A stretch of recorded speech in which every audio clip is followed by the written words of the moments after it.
Good evening. Can you all hear me? I think I'm mic'd up. Great. Welcome. I'm Bill Brown with Brookings Mountain West.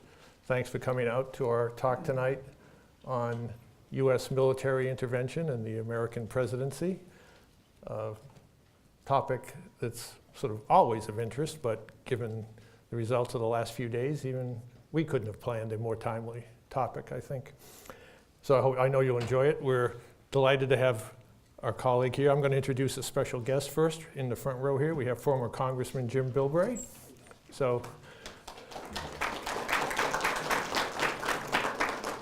in addition to our students, Jeremy, you really need to be on your A game tonight. We think you're up for it. Right. Jeremy Shapiro is here from Brookings tonight. Since this is Jeremy's first visit with us, I'm going to speak a little bit more about him than some of our more frequent visitors.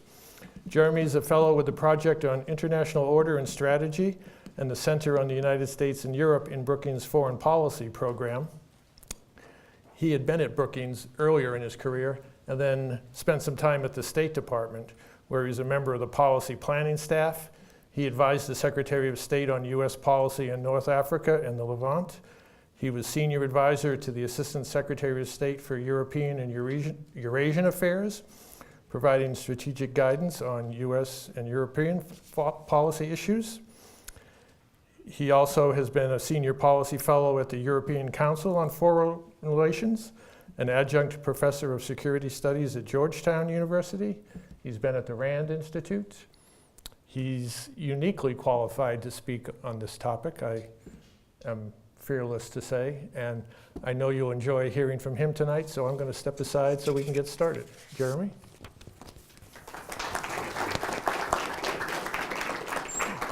Thanks, Bill. I had no idea I had done all of that, so even I was sort of impressed. I want to talk a little bit tonight about how the U.S.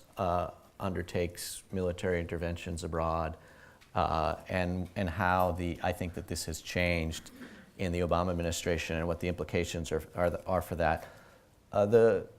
The sort of insights for this are a mixture of the State Department experience that Bill alluded to. I was, for my sins, in this one of the sort of small cogs in the machine that was trying to understand the civil wars in Libya and Syria and trying to determine what the United States should do. And so a lot of the insights emerged from that, but a lot of the insights also emerged from the long study I've done of this topic. So I like to think that it's a sort of combination of that practical application and, a lot of reading. So I hope that it will be enlightening for you, and I'll look forward to your questions. And frankly, we're a reasonably small group here, so if you have questions in the middle, I'll probably finish the sentence, but just raise your hand and I'll be happy to talk about it. If you have complaints, if you want to throw anything at me, that's fine. I think audience interaction is important. And I think, the topic is one that tends to get a lot of attention. U.S. military intervention has for a very long time been the most visible and the most dramatic manifestation of American leadership in global affairs. We've had 128 military interventions abroad since 1890, when we sort of started this, and about 31 since the end of the Cold War in 1989. As Mark Twain supposedly said, a lot of people tell me he didn't say it, but whatever, wars are how God invented war so Americans could learn geography. And by that standard, we have really set out to educate the country a lot on geography. All of you probably learned fairly recently where Yemen is. So what that history means is that U.S. military supremacy and maybe more importantly, our willingness to use it remains one of the most important pillars of U.S. power. And contrary, I think, to the impression that's often been given over the course of the Obama administration, President Obama has really not shied away from using military force. He has had a full-scale intervention in a civil war in Libya, sustained air attacks in Iraq and Syria. He's used drones and special forces in Pakistan, Somalia, Yemen, Uganda, and elsewhere with rather unprecedented vigor. The bombing campaign against Syria that began last summer was the 8th country that he had bombed under his presidency. But as with other aspects of U.S. leadership, this is changing in response to a new global environment. The Italian author Lampedusa was famous for saying, when he was talking about how he wanted to preserve the aristocracy in 19th century Italy, that in order for things to stay the same, some things are going to have to change. And that's essentially the approach that Obama has taken to military intervention. In order to preserve American military supremacy, in order to preserve this tool, some things are going to have to change. And you can see the source of his discomfort with the way that this tool has been used in the past.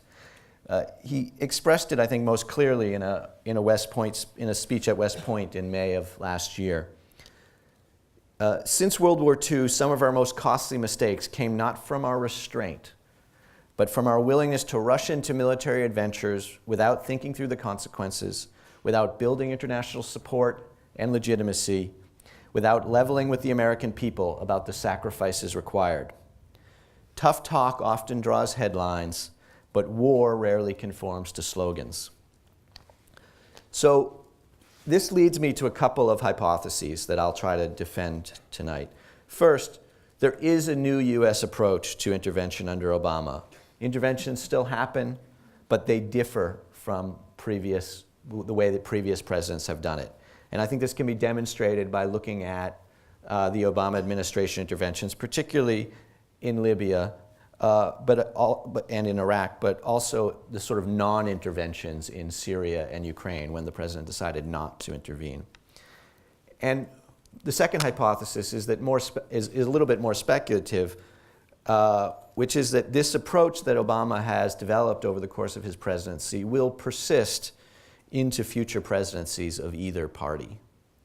And what this means is that Obama's approach is not just a result of a sort of momentary conjuncture of domestic politics and geopolitical circumstances. It's not something which just reflects his thinking.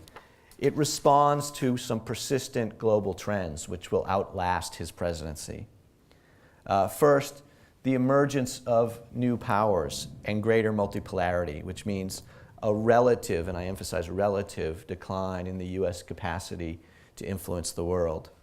Some of the emerging U.S. political and budget constraints on military intervention that we saw very clearly in the course of the Iraq War. And on the opportunity side, new opportunities for changing the way that military intervention can happen through new technologies, especially through the use of drones, other standoff weapons, and special forces. So I'll now describe the approach that I think Obama has created, or the Obama administration has created. It has 4 aspects, which I call the 4 Ds. Domestic politics, diplomacy, doctrine, and legal. I can't think of a D word for legal, so there's a prize if anybody comes up with that. So first, domestic politics. There is a sense of very limited domestic political support for new large-scale military interventions. And part of this is, as Obama himself has often said, fatigue from a decade of war. But I would note that this was also conventional wisdom pre-9/11. In fact, George W. Bush essentially ran on the same concept that we didn't want to do this kind of thing. And it's pretty much a constant throughout American history, or at least post-war American history. The Obama administration, though, in particular, has placed a premium on low costs, few casualties, and minimal commitment that can reasonably predictably deliver results. So drone campaigns obviously satisfy these conditions, but even a larger operation like the Libya war in 2011 is a case in point. That war, which lasted, I guess it was about 6 months, cost the United States approximately $1.2 billion. That's 0.1% of the cost of Iraq. It resulted in no U.S. combat deaths, and it never contemplated a military presence on the ground. As Obama said in announcing that he was embarking on this conflict to the country in March of 2011, in this particular country, Libya, at this particular moment, we are faced with the prospect of violence on a horrific scale. We had a unique ability to stop that violence, an international mandate for action, a broad coalition prepared to join us, the support of Arab countries, and a plea for help from the Libyan people themselves. We also had the ability to stop Gaddafi forces in their tracks without putting American troops on the ground. You can think of each of these as a requirement for military intervention. And it's a heavy set of requirements if you think about it. We have to be able to do it. We have to have international support, people willing to join us. We have to have support of key countries in the region. We have to have a request for help from the country itself. And again, because he emphasizes it twice, we have to have the ability to do it.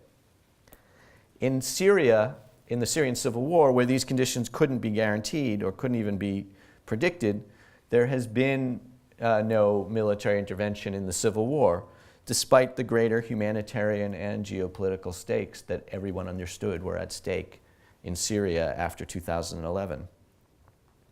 This is a high standard, I think, in American politics. In Syria, the Syria question over the course of 2012 and 2013 tested whether it was sustainable domestically.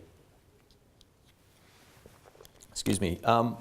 There was quite a lot of frenzy about this in Washington. I'm not sure if it reached out here in 2012, 2013, really right up until the ISIS invasion of Iraq in 2014.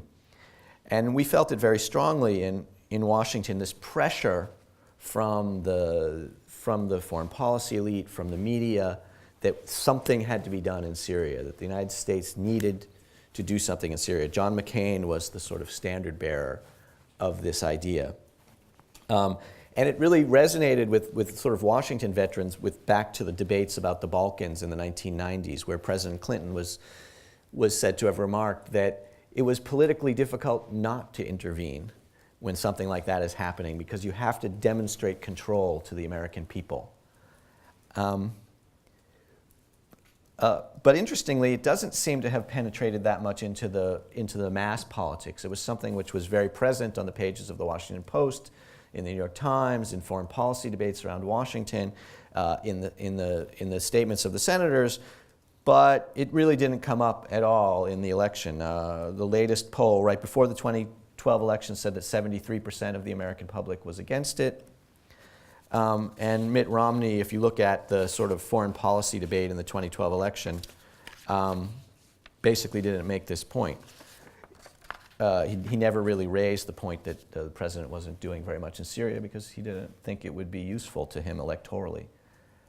It was very interesting, I think, from inside the administration to understand the relationship between the decision to intervene or not intervene in Syria and the 2012 domestic election. And because I think it really gets at the complex relationship between domestic politics and military intervention. I think it's not, as people assume, that the public is really always against it, and that it's hard to intervene. Actually, it's relatively easy for a president to whip up support for something like this. And a lot of the discussion in the press corps was, leading up to the 2012 election, that the president was waiting for the election to be over because he didn't want to go against the polls and do something in Syria. But when the election was over, he would start to intervene in Syria.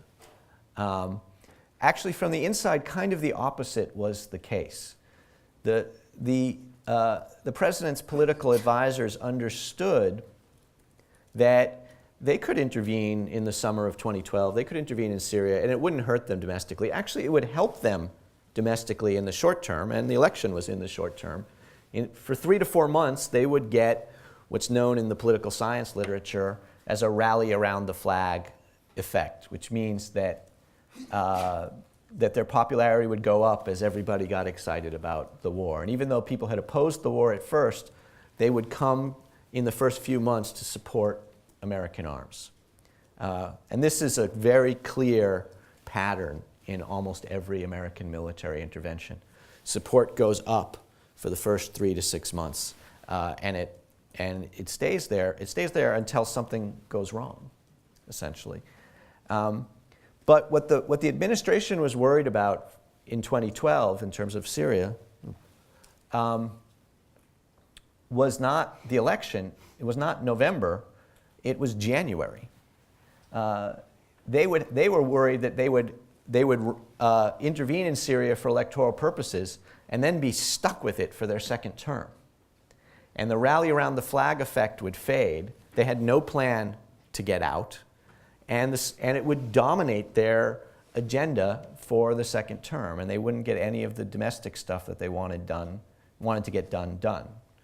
One could argue they're not anyway, but bear with me here. And this is, of course, the story of the second term of Lyndon Johnson in the 1960s with Vietnam, and the second term of George W. Bush with Iraq in the 2000s. And I think that does sort of demonstrate to you what the president is thinking about when he's doing these things.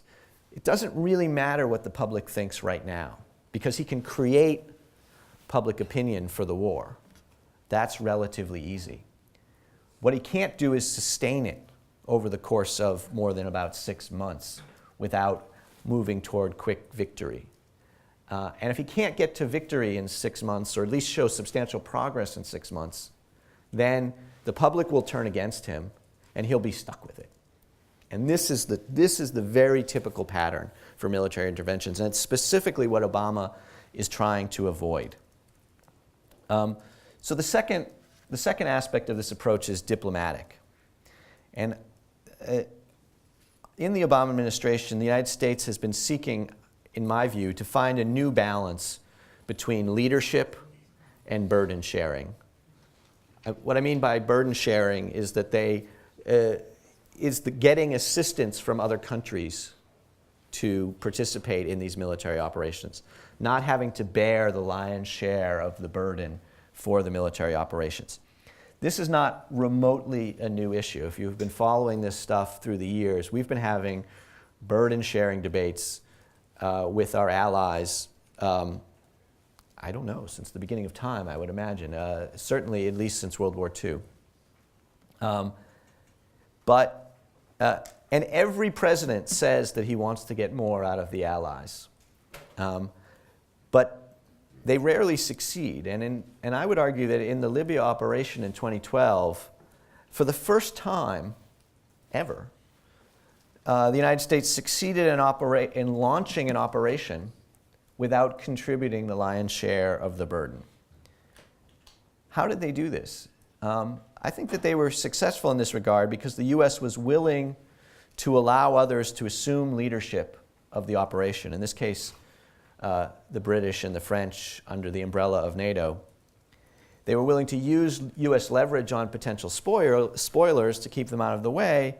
And most importantly, they were willing to credibly threaten to allow the operation to fail if others did not take on responsibilities. They did a similar thing in a much smaller operation, which you guys probably didn't pay much attention to, in Mali and Africa the next year. And it worked in a similar way. The French took the lead in that operation as well. And they've done, I would argue something similar in a non-intervention. Is there a dog here or something? Yeah. Oh. I don't usually get a lot of canine audience. That's good. I'm trying to branch out. He's working. Yeah. That's the non-operation in Ukraine, or at least the diplomatic lead in Ukraine, has also, I think, in a similar way been farmed out to Germany. So again, in Syria, at least before last summer, where no coalition of countries was willing or able to take up a similar offer, there simply was no intervention against the Assad regime. We had a lot of discussions with various countries. So you guys, want to intervene in Syria? No, after you. No, after you. And it went around in circles like that, and nobody did it. And I think that this new diplomatic style has had rather dramatic implications for NATO and for the transatlantic alliance particularly, which faces a tension between its traditional mission of territorial defense and a potentially more salient mission of intervention. And it's unclear if the Libya model can be replicated diplomatically and what are its limitations. I think the problem is that if an intervention really needs to be done, i.e. it can't fail for very clear reasons of national security, then this won't work because everyone will understand that the United States can't let it fail, and they will simply say after you, and the United States will have no choice but to accept. So the real question there is, do any of these operations really need to be done, or can we convince others, more importantly, that we don't believe that they need to be done? We've had a lot of difficulty with that, and we saw that this process of coalition formation didn't really work in the anti-ISIS campaign because it became very clear to all of our allies that it was more important to us than to them. And so we ended up leading it. They ended up doing what they usually do, which is issuing a strong statement of support, sending, in some cases, a token force, but basically giving us the privilege of doing it. The third D is doctrinally, and this is what I mean by this is how the United States chooses to fight. The United States is moving away, I think, very strongly from the counterinsurgency military doctrine that dominated the Iraq and Afghanistan wars, and is seeking a new doctrine that minimizes the use of manpower, that reduces the risk to U.S. personnel, and that removes U.S. forces from a sustained interaction with domestic populations. The U.S. is no longer contemplating putting tens of thousands of troops on the ground for several years at a time, but it is still looking to accomplish similar U.S. objectives through the use of drones, standoff weapons, and special operations training and raids, and in extremis, large or small-scale bombing campaigns like we've seen in Libya and recently in Iraq and Syria. And this new doctrine has already had effects on the forces. Right there, we've seen reduced manpower and funding for large ground forces, and increased attention to unmanned aerial vehicles and special operations forces. There are two issues, I think, that emerge here, which have been very present in recent operations. First is the sort of slippery slope problem. You can plan not to get involved, you can plan not to send large ground forces, but can you really accomplish the objectives without them? And if you get a little bit involved, if you start bombing and you become, in the military intervention terms, a little bit pregnant, can you, and it's not working, can you not fall down that slippery slope? And this really was posed very strongly in the Libya operation. It's hard to remember now. It only took 6 months. It seemed, at least in its narrow objectives, to be fairly successful. But about 3 or 4 months in, so in July of 2011, I can tell you within the government, we thought it wasn't working. We were really sweating it. And we were thinking about, well, will we need to send ground troops? And the president was like, no, stop thinking about that. But it's unclear how long that would have lasted. Things turned around actually quite suddenly, and they were kind of a surprise to us. And so the question was never completely posed, but we were already worrying about it 4 or 5 months into that operation. The second issue is what's called the stabilization problem. Stabilization means operations to create stability more than just remove an enemy. It's sort of the sort of post-conflict phase of an intervention. It's one thing to defeat the enemy. It's another thing to rebuild the institutions, to create a democratic or at least a functional state in the place that you just conquered. And of course, stabilization tends to be a manpower, ground forces intensive activity because you got to be there to stabilize. So it would appear that the lack of manpower and ground forces is a significant impediment to stabilization. And it's unclear whether there are effective alternatives to this. Colin Powell in the 1990s formulated what he called the pottery barn rule, essentially, which is you break it, you bought it. Turns out Pottery Barn doesn't have that rule. I did a little research. So you can feel free to break things in Pottery Barn, but don't feel free to break things in the Middle East. Because if you break them there, you kind of bought them. And what this means, what Obama has, I think, tried to do is overturn the Pottery Barn rule. He hasn't actually tried to solve the stabilization problem. Again, going back to his speech on Libya in 2011, March of 2011, he said, the transition to a legitimate government that is responsive to the Libyan people will be a difficult task. He had noticed that it wasn't going very well in Iraq and Afghanistan. And while the United States will do our part to help, it will be a task for the international community and, more importantly, a task for the Libyan people themselves. Translation, don't call me. And you saw after the Libyan operation that the day that Gaddafi was killed, which was in October of 2011, the United States shut down that operation and more or less went home. I mean, we opened up an embassy and we sent a bunch of technical assistance and financial assistance. Well, not really any financial assistance, but technical assistance. But the US military went home. But of course, it hasn't worked. Libya's instability grew and is flowing over into the neighborhood, and it seems to be affecting US interests. The jury is still out on this, I suppose. As a domestic political question, it clearly did work. The war took 6 months, and it was off the front pages, and it was considered a big success.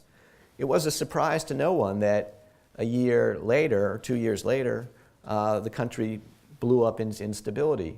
But the United States hasn't been sucked back in yet, so it depends on how you measure it, whether you think it worked.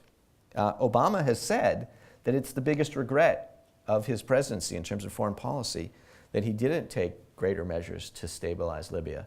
I'm not really sure I believe him. Because it's not clear what he would have done differently.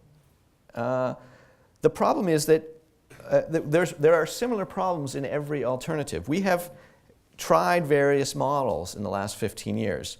In Afghanistan, we had a NATO-led stabilization model where the United States led a formal coalition of many countries, 60 countries at its height, under the umbrella of NATO.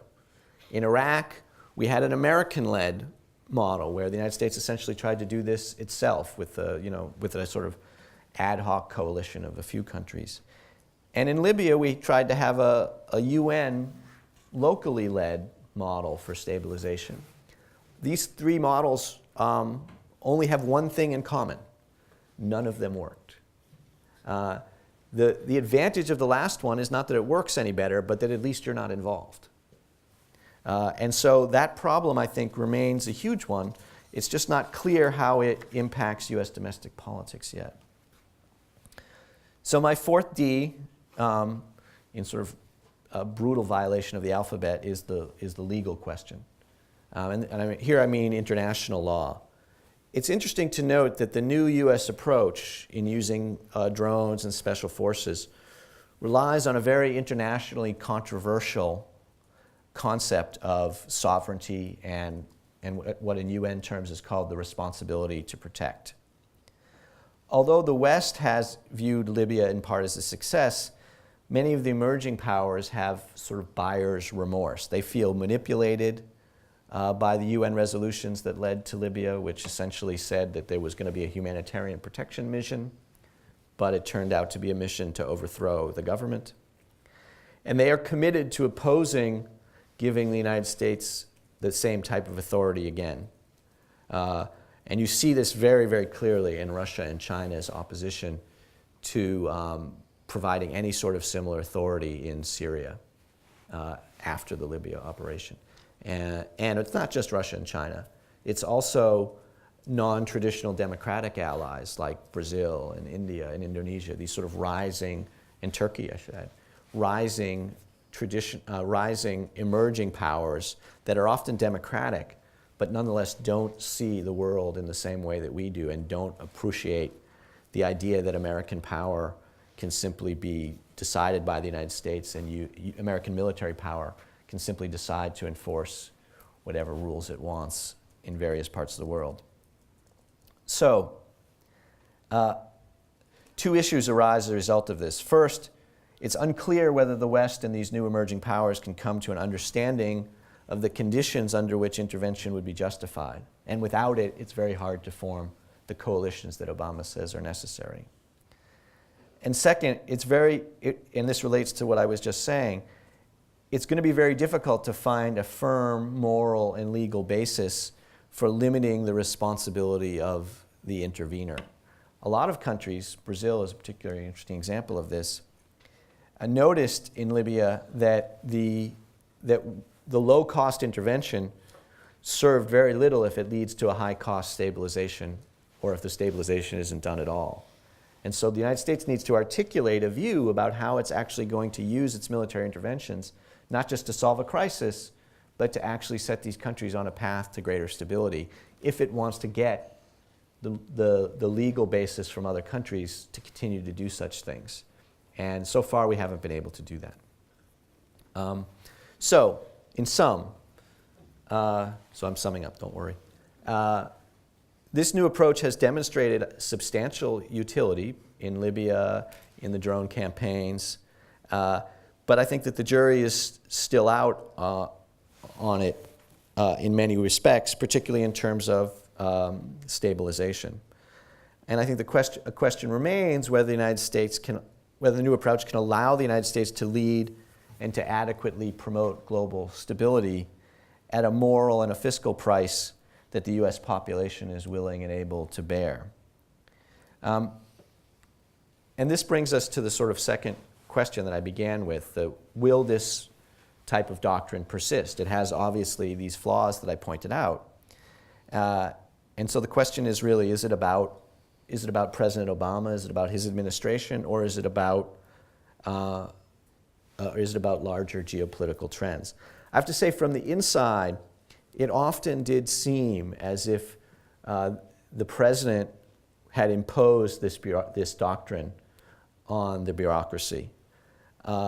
In Libya, the idea that the U.S. would not lead was anathema, and it took constant vigilance on the part of the White House to make sure that the State Department and the Defense Department didn't just seize control of the operation. That is their culture. They've been leading for 70 years. That's how they define themselves. They don't like letting other allies lead, and they don't trust in their competence, which is extraordinary if you look at the American record, but nonetheless. The allies don't really believe it either. David Cameron and Nicolas Sarkozy, the Prime Minister of Great Britain and the President of France, signed up to this idea that the U.S.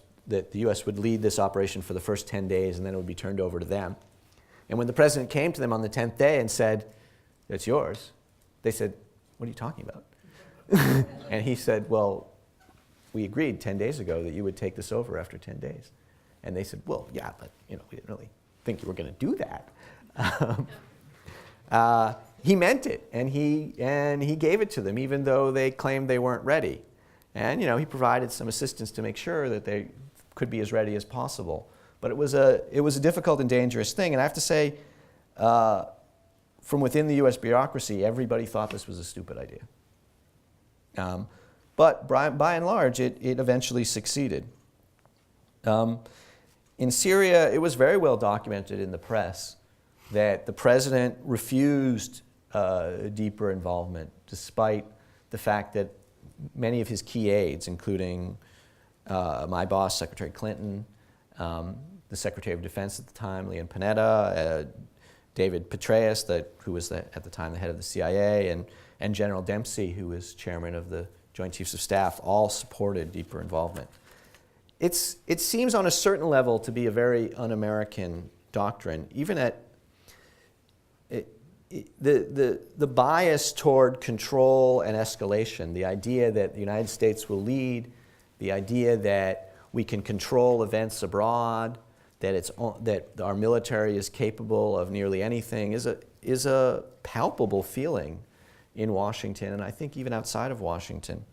And you see this constantly, we see this right now on questions of Ukraine, where there are calls for the United States to sort of take over from the Europeans, to send arms, whether the Europeans want us to or not.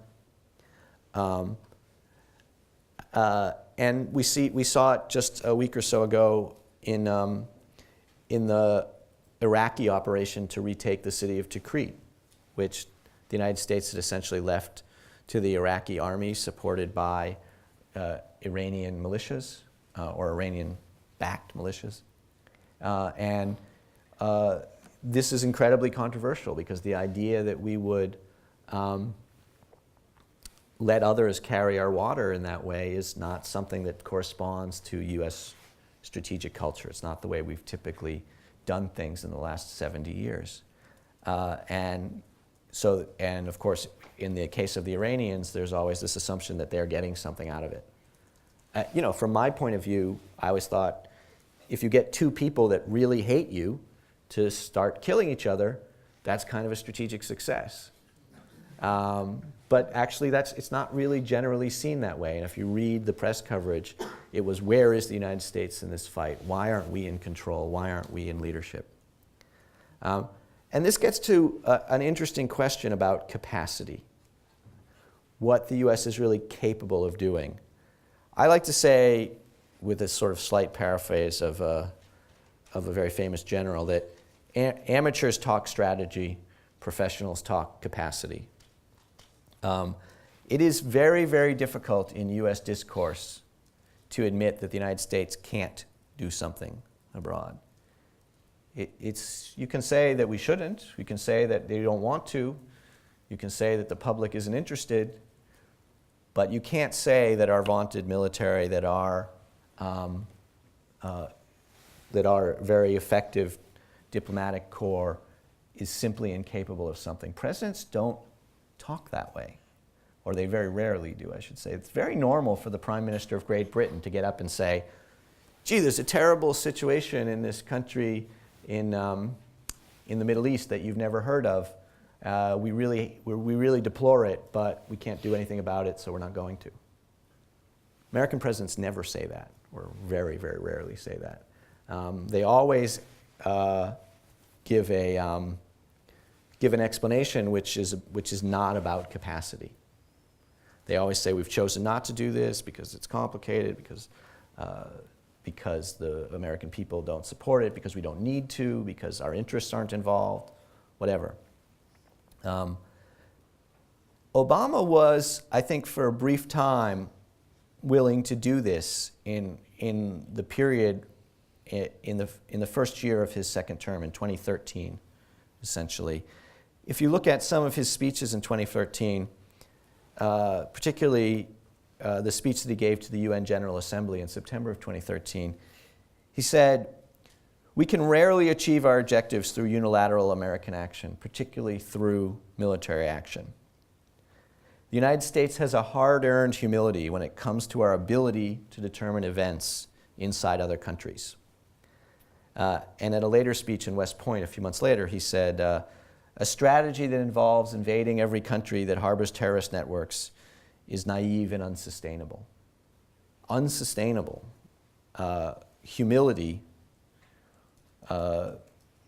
Rarely being able to achieve our objectives. This is not the type of language that presidents have typically used. I would say, in my study of the thing, it's very unpresidential language.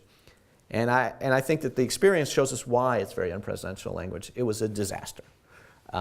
His favorability rating in foreign policy plunged throughout this period. That, of course, had something to do with events, particularly with the sort of emerging crisis in Syria, but But I think it was in a sort of harking back to the Jimmy Carter malaise speech in the 1970s, it was a mistake, a fundamental mistake, to tell the American people that you can't do something. And he stopped making it in June of 2014 when ISIS invaded Iraq. And if you look at the speech that he gave in September of 2014, which announced that we were going to get involved in the anti-ISIS campaign, it was a very different kind of language. And he said, we will degrade and ultimately destroy ISIL through a comprehensive and sustained counterterrorism strategy. Just the thing he said he couldn't really do a few months before. So you see that this is a difficult doctrine to sustain domestically. I mean, I think you can really talk about very serious domestic political constraints. And if you look at the way that the 2016 campaign is shaping up, basically every candidate, Republican and Democrat, with the sole exception of Rand Paul, is running on a more interventionist platform than the current president. They are all going to be saying, president should do more, we should use military power more, we should have intervened more in Syria, we should have intervened more in Ukraine. And this will have an impact. But in my view, I think we're going to see, no matter who is elected, that although they might try to launch these military operations, they are going to run up against this hard constraint of capacity that the president at least tried to allude to. And they may have to find another way of explaining it to the American people, but I think that they will move back, roughly speaking, to where Obama is, perhaps after making a few mistakes, hopefully not. Because I think it does reflect the fact that there are limits to our capacities, and if we don't operate within them, we will suffer. So that's it. With that, I'm happy to take your questions. I'm sorry I went on a bit long.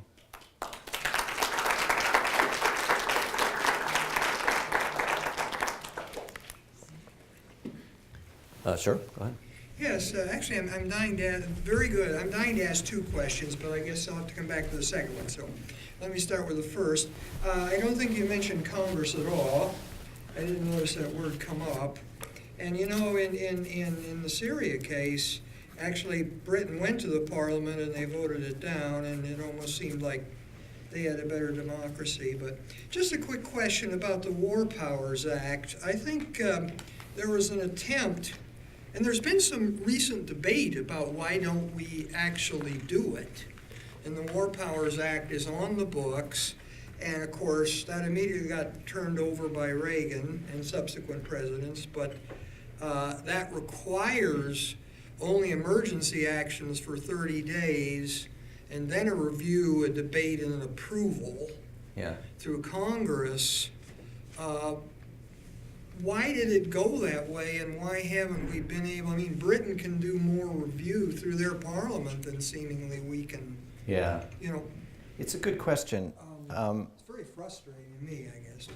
But go ahead. It's frustrating to me too, but I think that this is often portrayed as a sort of question of out of control executive power. This idea that that the president is just making these decisions, and the Congress is powerless to deal with them, and he's sort of overriding the intent of the Constitution by ignoring, or as the Obama administration did in the case of Libya, sort of interpreting out of existence the War Powers Act. Actually, and this is, I guess, gets at the reason that I didn't really talk very much about Congress. Congress is not very important in these decisions. I'm sorry. And you know, that is by their choice, broadly speaking. Actually, Congress has a lot of power to do this if it wanted to. The power of the purse is absolutely fundamental.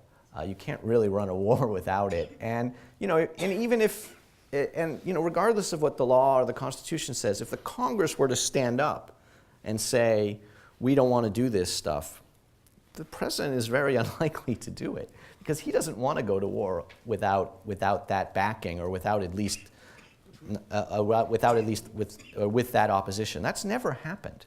The president sometimes asks the Congress, he sometimes doesn't, but he's always gotten consent when he's asked. Syria was almost a test case, but we never quite got there. In fact, it's generally been fairly easy for the president to get this consent. And I think that the reason is that Congress never wants to take responsibility for these issues. They never want to say either yes or no.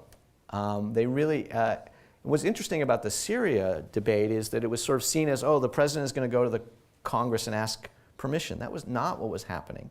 The president was going to the Congress and demanding that they take partial responsibility for the decision. And they were scared shitless that they might have to. And that's really, Congress is very rarely a restriction on the president.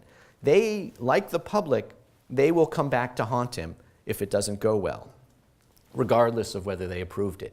That's the privilege of being a congressman. I'm going to point out something. I'm Please. chairman right now. Most people know the United States Postal Board of Governors. In 1970, Congress got so much heat for raising 1 cent on the postage stamps that they changed the law to give somebody else the power to do it, so they don't have to raise the price of stamps. Me. So, but That's precisely in line with what I'm talking well, about. but yeah. in January of 1994, I was in Damascus. I mentioned to you. Yeah. Met with the foreign minister, and I met with the chief rabbi of Damascus. Now, most of you don't know there's still 3,000 Jews, that's what he told me, still living in Damascus. And 25% of the population is Christian. And both the Christian leaders and the chief rabbi were scared to death that Assad's regime would fall at some point. Because they knew, and they said, the alternative might be much worse than what they've got. Our foreign policy, have we even looked at the possibility that the fact is, I know we want Assad to leave, but we've got a bigger mess by overthrowing Assad. I'm not sure we have a bigger mess having thrown over Gaddafi, but I'm not sure. Yeah, I mean, I think that that's a fundamental question that the Obama administration has wrestled with more than previous administrations. There was this sort of assumption in previous administrations that if you could sort of summon the political will, you could go overthrow the horrible government and you could replace it with something better. But now people think, gee, maybe we can't replace it with something better. We can definitely overthrow it, which is, nice. But it's not remotely the end of the story. And in the Syria case, it was very, very obvious to us early on that that Assad, you can't say enough bad things about him. At this point in his tenure, he is a mass murderer. He is responsible for untold war crimes against his own population. Just horrible things that are truly unspeakable and which I think that no United States government could ever truly associate itself with. It does sort of put him beyond the pale just from a purely moral standard. But that doesn't mean that the country is better off without him, intriguingly. There is a lot of chaos lurking behind him. The situation could always be worse. And nobody in the US government, when I was there, and I imagine still, really ever came up with a credible plan for even being able to have a better than 50% confidence that things would be better if he was gone. And when you look at the enemies that he has, a lot of them are barely better than he is, and that's not just from the standpoint of U.S. interests. It's also from the standpoint of the sort of pure humanitarian calculus that I just did. So it is a very difficult question. We've got some other people, so let's get some questions here. Correct me if I'm oversimplifying it, but kind of building on your point, isn't that essentially the same thing as what happened in Iraq with Saddam and the Ba'ath Party and the Sunni dominated over the Shia majority? I mean, isn't that essentially the I think that same it thing, is. essentially? Other people would have different narratives, but I essentially agree with you. Certainly it's the case that stability did not result from our intervention there, and the humanitarian situation undoubtedly became worse. There are people who will tell you that that was because we failed to make a few key decisions, and if we'd done things somewhat differently, and if we had, crossed that T and dotted that I and not disbanded the Iraqi army and not done de-Baathification, then we could have gotten to a better place. My personal view is that those mistakes, which maybe were mistakes, were on a certain level inevitable, not those particular mistakes, but we didn't really know what we were doing. We didn't really understand the society, and we never would. It's kind of impossible for the US government to understand a society like that. Individuals can do it, but US government can't. And so if we hadn't made those mistakes, we probably would have made other ones. And so this kind of concept that we can impose stability, as the president said, is really beyond our capability. And we need to, I think what the president is trying to do is to integrate that awareness, that lack of capacity, into our intervention doctrine. But he's having a lot of trouble. Yeah, no. Did you raise your hand? Yes. So I have a couple of questions. First, regarding stability, the question of stability is important because it is necessary to determine that it's necessary to determine what will happen after, we come in and bomb whatever country, of the month or year that we're choosing to bomb, that something better would be in its place. Seeing as how these previous countries in which we've intervened have failed to result in anything better after the intervention. For example, with Iraq, with Afghanistan, is it really necessary for the United States to fight these people? To have these countries and movements be our enemies, or are those countries better off without our intervention, seeing as how the alternative after they're done is no better than these people that are considered our enemies?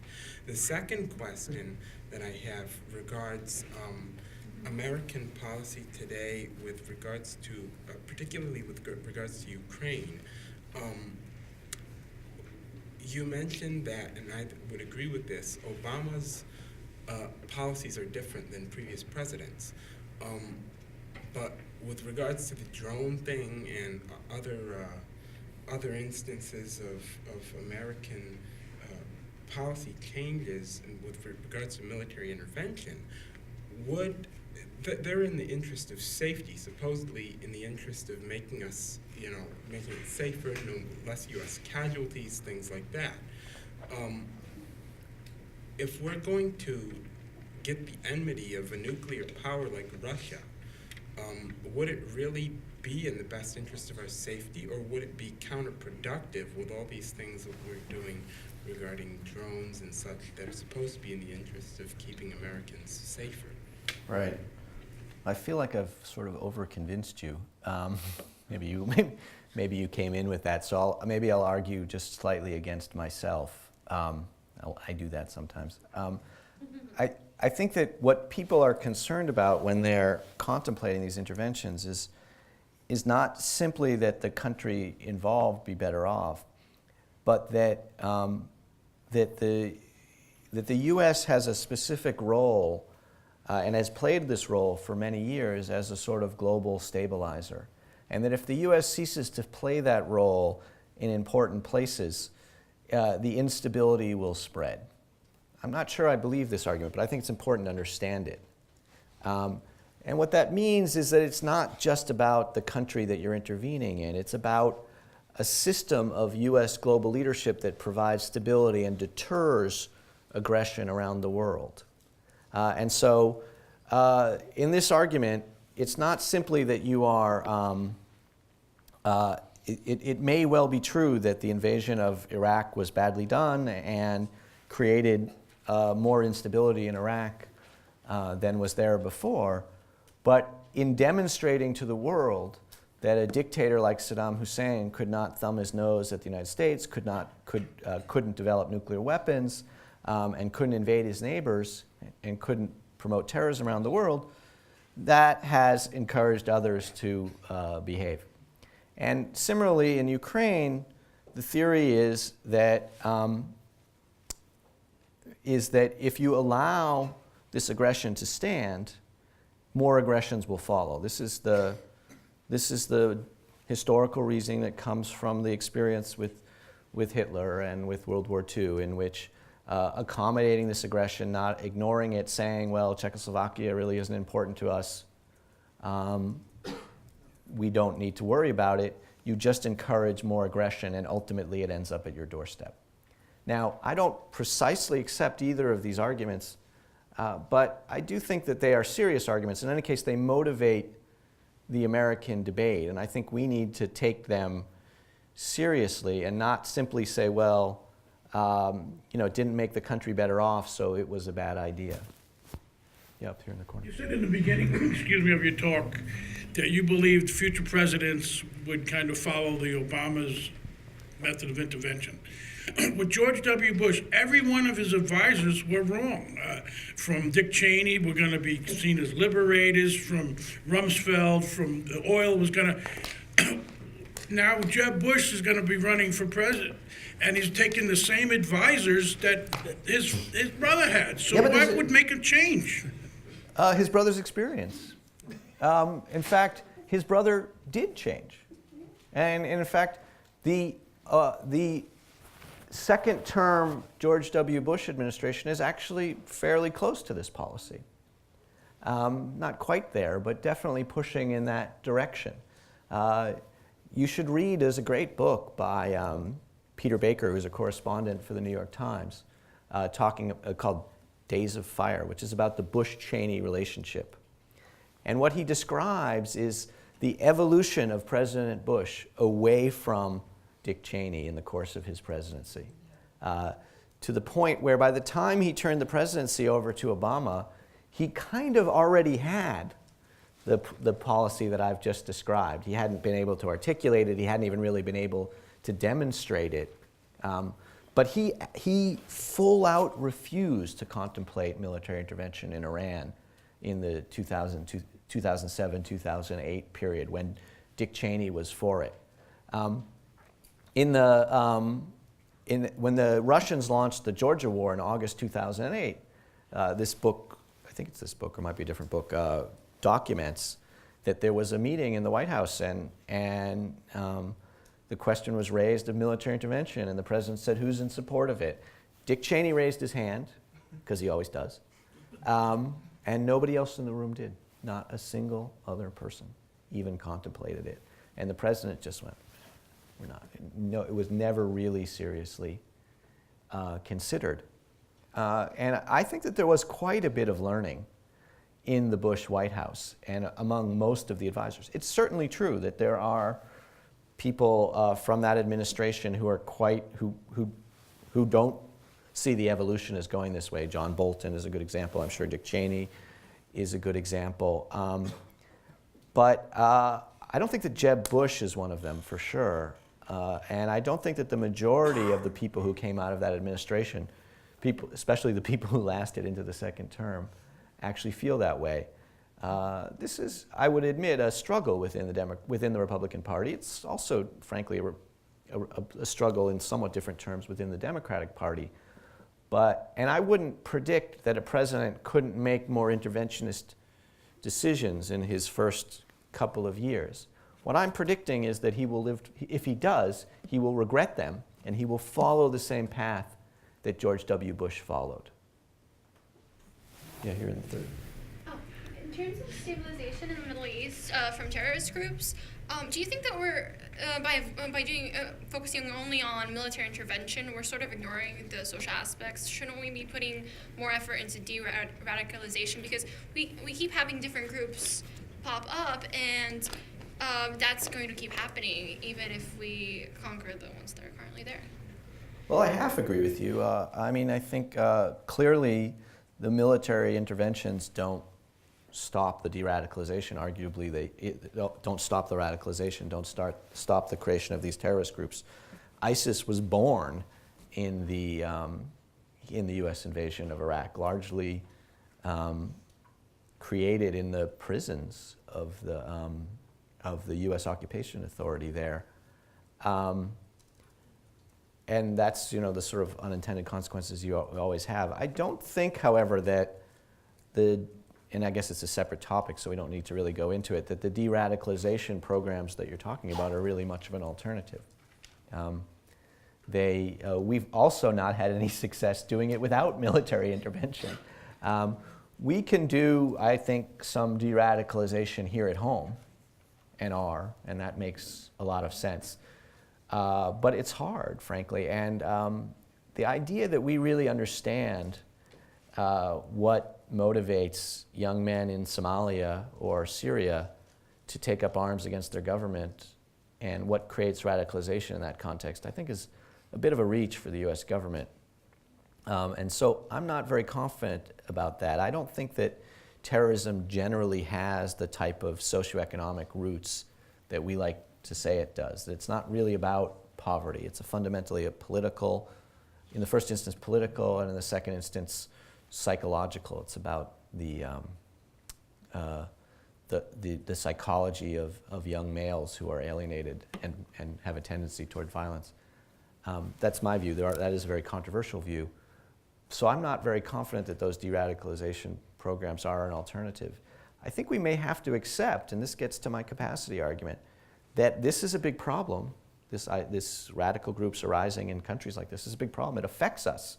But we don't actually have a solution to it. We can manage it. We are managing it. We have a homeland security system which works. We haven't had a serious terrorist attack in this country in nearly 15 years. And if you look at the predictions after 9/11, that was not supposed to happen. We've been very successful in that regard, in the homeland security. I personally am flagged for secondary screening. I don't know why. I don't think I'm dangerous, but I think it gives you some sense, if they're worried about me, that they're pretty vigilant and that this process works. So maybe we don't have to do this. It'd be great if we could, but it doesn't seem like we can. I guess we should come back to you. You want your second question? Well, yeah, and I know there may be other questions, but just quickly. Actually, I was just writing that down too. That it may we could call it the Elder Bush model, or the UN model. What about a model that says basically we are? I think that's what the UN intended. We are going to try to secure borders and help find ways to prevent Saddam Hussein, prevent somebody from crossing a border to try to take over, but that we can't really nation build. It's up to the people in that country that we can focus our efforts. This would help in Turkey, Syria. Anyway, can we focus? This is a sort of containment doctrine, which I am partial to, but again, I'll argue a little bit against myself that the sort of senior George Bush applied this model in Iraq, and the way he saw it is Iraq invaded Kuwait, and that needed to be undone. That was a violation of a border, and we needed to do something about it. But that was it. That it didn't. Nothing else really needed. Once that was undone, once Iraq was sufficiently punished, you didn't need to overthrow the country, overthrow the regime. You didn't need to. You didn't need to create a democracy or whatever. They didn't even create a democracy in Kuwait, much less in Iraq. But what was interesting is that didn't work very well in U.S. domestic politics. And this is the sort of slippery slope problem. That having created that victory and having so demonized Saddam Hussein in order to rally the country to war, people quite naturally asked, gee, we've got this incredibly powerful military, there's this incredibly evil guy, we're already at war with him, why are you just going home? And in fact, a lot of people said that. Schwarzkopf, that same question. Yeah, He said, I didn't know what to do then.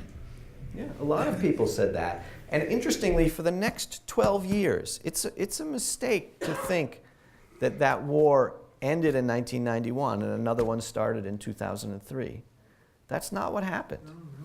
That for the next 12 years, we never let up through the Clinton administration and into the next Bush administration, we never let up on the Iraqis. We were never for a day not fighting them. And we never really were able to pull away from that, because no president could say to the American people, there is this dangerous guy out there, we've already been at war with him, he's a big threat to us, but we're just going to leave him. Have I gone beyond my time? You have, and I always feel guilty about doing this, but I want to respect our audience who came here. We try and end on time. Sorry for the question. But we'll certainly be around if you have questions that we haven't had time to ask. So thank you all for coming. Hope we see you here next week. And thank you, Jeremy.